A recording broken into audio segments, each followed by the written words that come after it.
Cases of whooping cough are higher than normal in the state of West Virginia. Now, WSAC's Charlie Roth is joining us in our newsroom with what doctors are saying about it, and Charlie, how to treat it if you were in fact to get it or one of your loved ones. There have been more than 120 cases of whooping cough in this year in West Virginia, which doctors say is much higher than normal. Doctors say the whooping cough, or pertussis, is persistent case of coughing for weeks or even months at a time. We spoke with Dr. Michael Kilkenny, who's CEO and health officer of the Cabell-Huntington Health Department. He says it is most dangerous for young children and infants as it can close their airwaves. Dr. Kilkenny says the best way to prevent getting whooping cough is to stay up to date with vaccinations. Whooping cough is contagious, so doctors recommend staying home and avoiding close contact with others if you have it.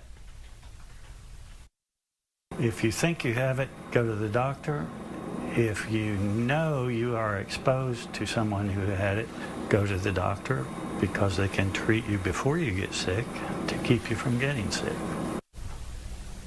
Doctors say the early symptoms of whooping cough can be like a common cold until that coughing gets worse. Dr. Kilkenny says especially for young infants, it can cause the throat to close up, so it's very important to stay healthy and proactive.